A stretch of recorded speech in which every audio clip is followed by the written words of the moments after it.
Nesse vídeo, vamos falar um pouquinho sobre a entropia em diferentes processos. Como nós sabemos, o processo de expansão de um gás, ele sofre uma variação de entropia. Essa variação pode ser dada pela expressão NR/Ln de volume final do gás dividido pelo volume inicial. Essa expressão aqui já foi deduzida em vídeos anteriores e ela é derivada do fato que para uma expansão isotérmica, na expansão isotérmica nós temos que ΔU vai ser igual a Q mais W, que é igual a zero. Logo, numa expansão isotérmica nós teremos que Q vai ser igual a menos W. Então, essa expressão aqui surge dessa relação, ok? O gráfico para aquela expressão que eu acabei de apresentar tem esse formato aqui. O que ele mostra? Que à medida que eu tenho um aumento da expansão do meu volume, eu tenho um aumento da minha entropia. Então, o que nós temos aqui é um gás com uma exponencial ascendente. Ora, nós sabemos que a entropia é função de estado, então aquela expressão que nós mostramos anteriormente, ela pode ser aplicada para processos reversíveis ou irreversíveis, pois se essa é função de estado, é independente o processo que faz o sistema evoluir do estado inicial até o estado final. Pensando na variação de entropia para a vizinhança, nós teremos o mesmo valor numericamente, obtido na expressão apresentada anteriormente, só que agora com o sinal negativo. Afinal de contas, o Q da vizinhança vai ser igual a menos o calor reversível dividido pela temperatura. Então, essa é a expressão para a entropia da vizinhança. Se nós estivermos falando de processo reversível, a variação de entropia total vai ser igual a zero. Se estivermos falando de processos irreversíveis, ΔS total vai ser NR Ln de V final dividido por V inicial. E o ΔS total vai ser maior que zero. Isso para um processo irreversível. Um outro interesse é conhecer a variação de entropia nas condições em que há transições de fases. Quando nós temos uma transição de fases, o grau de dispersão da matéria também vai mudar. Por exemplo, quando uma substância está congelada e se vaporiza, o resultado desse processo são mudanças na ordem com que as moléculas se agrupam e na extensão com que a energia está localizada ou está dispersa. Então, a gente pode pensar que o processo de transição de fases também é acompanhado por entropia. Nós sabemos que passar do sólido para o líquido, o sistema absorve energia, muda o estado de agregação dos átomos, das moléculas, e logo eu tenho um aumento de entropia. O mesmo nós podemos dizer quando o sistema está no estado líquido e passa para o estado gasoso. A entropia de um sólido aumenta quando ele se funde e passa para o estado líquido, e também há aumento de entropia da fase líquida quando ela se transforma em um gás. Nós chamamos de temperatura de transição normal aquela temperatura em que duas fases estão em equilíbrio sob a pressão de 1 atm e ocorre mudança de estado físico. Então, por exemplo, se nós estivermos a 0 grau, a 233 Kelvin, nós temos a coexistência de gelo e água líquida num processo de transformação de fases. Se estivermos a 100 graus Celsius, a 373 Kelvin, nós temos a água líquida em equilíbrio com o seu estado vapor. Então, vale lembrar que na temperatura de transição de fases, que foi o que nós vimos agora há pouco, qualquer transferência de calor entre o sistema e sua vizinhança é considerado reversível, pois a gente tem uma condição em equilíbrio. As fases que estão sofrendo transformação estão em equilíbrio. Ora, se estivermos trabalhando a pressão constante, nós vamos dizer que calor vai ser igual à variação de entalpia. Essa é uma afirmação, esse é um conhecimento que já vem dos estudos anteriores que fizemos. A pressão constante, calor vai ser igual a entalpia.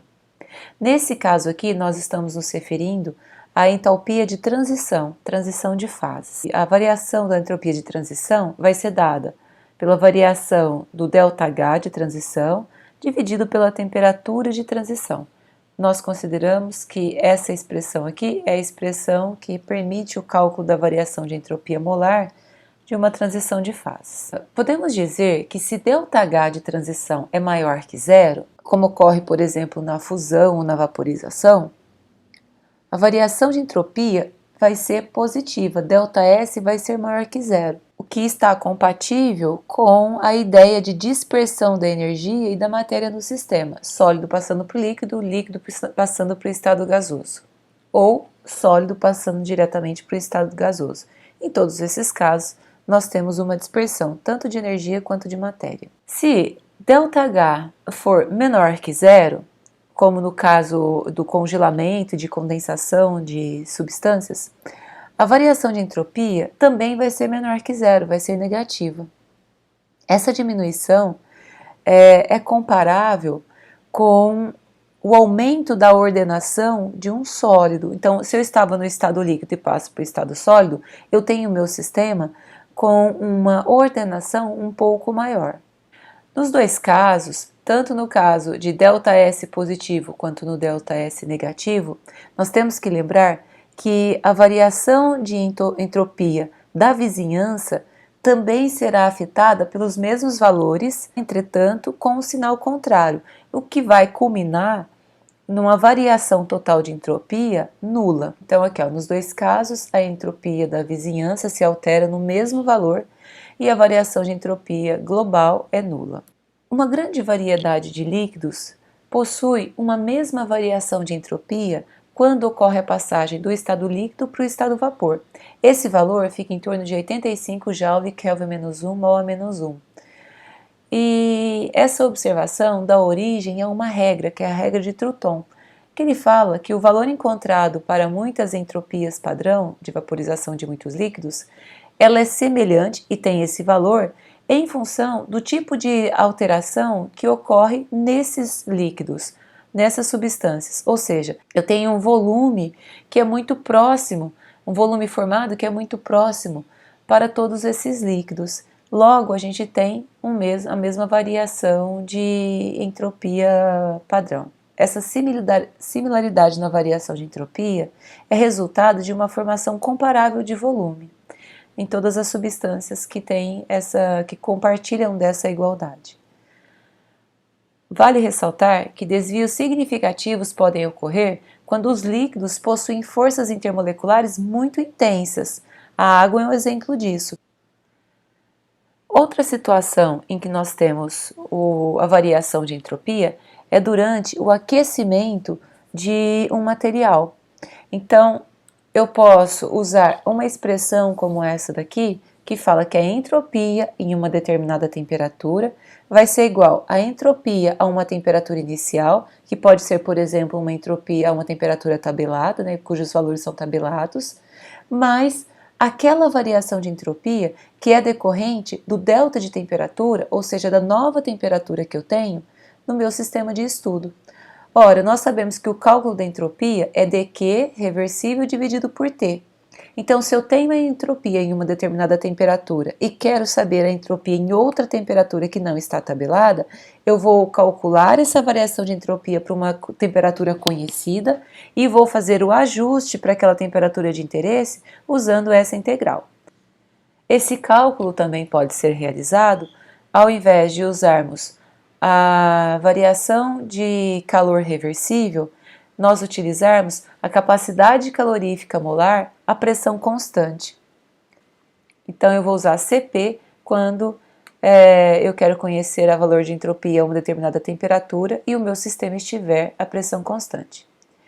Nós podemos também utilizar essa mesma expressão, com exceção da substituição de Cp por Cv, quando nós estivermos trabalhando a volume constante. Outra consideração que pode ser feita para essa expressão é que, caso no intervalo de temperatura em estudo Cp for uma constante, não variar de forma significativa, nós podemos considerar que Cp é uma constante, obviamente, e pode sair da integração. Então, se antes nós tínhamos Cp dt, eu posso tirar Cp do valor de integração, ficaria a integral de 1 sobre t dt. A integral de 1 sobre t é ln de t. nós podemos ainda calcular a entropia em uma temperatura específica quando o processo é um pouco mais longo e eu tenho várias etapas contribuindo para a mudança da entropia. Então essa expressão aqui mostra para mim que eu posso calcular a entropia em uma determinada temperatura, desde que eu saiba a entropia numa temperatura conhecida, que pode ser um T igual a zero, e eu vou fazendo adições aqui em função das transformações que o meu sistema sofrerá. Então nós temos, inicialmente eu posso ter, nesse caso aqui, eu tenho o cálculo da entropia de um sistema que estava no estado sólido e vai para uma temperatura que é posterior à temperatura de ebulição. Então o que nós precisamos fazer aqui? Nós precisamos primeiro calcular a entropia numa temperatura conhecida. Esse primeiro fator aqui, ele leva em consideração a quantidade de energia que foi absorvida e que vai afetar a entropia em função de um ΔT de temperatura. Então, a temperatura que estava no estado zero e foi para uma temperatura final antes da próxima mudança de fase. Então, esse momento aqui, eu tenho energia sendo fornecida ao meu sistema, vai alterar a entropia, mas ainda não teve uma mudança de fases. Então, essa entropia aqui é só decorrente do aumento da temperatura do sistema. Posteriormente, o sistema chega num patamar energético que ele já pode mudar de fase. Nessa condição, eu vou calcular a entropia considerando uma mudança de fase, ΔH de fusão dividido pela temperatura de fusão. Uma vez que o sistema funde, ele vai agora para uma situação em que ele vai agregar energia na forma de calor. Aqui eu vou usar a capacidade calorífica molar à pressão constante da substância líquida para calcular qual é o incremento de energia que o sistema vai sofrer em função do aumento da temperatura. Esse incremento de energia vai influenciar na variação da entropia. O sistema recebe energia até atingir a temperatura de vaporização, a temperatura em que ele passa para o estado gasoso. Novamente, eu tenho energia sendo fornecida para a transição de fase, calculo a quantidade de entropia, né? Esse fator aqui permite calcular a quantidade de entropia que é adicionada ao sistema, dada essa transferência de fase, passagem do estado gasoso para o estado líquido, passagem do estado líquido para o estado gasoso. E finalmente, o meu sistema, ele sai do estado gasoso e passa agora para uma temperatura final, né, que nós vamos interpretar que é acima da temperatura de ebulição. Novamente, eu vou usar a capacidade calorífica molar, a pressão constante, para verificar quanto de energia foi fornecido no intervalo de interesse, da temperatura de ebulição até a temperatura final. Então, essa expressão aqui, apesar de um pouco longa, ela não é uma expressão que a gente não que tenha muito, ela é trabalhosa, mas é uma expressão relativamente fácil de compreender de onde estão vindo os valores. É um exemplo de cálculo de entropia para um sistema que varia do estado sólido até uma temperatura que é posterior à temperatura de ebulição. É isso aí.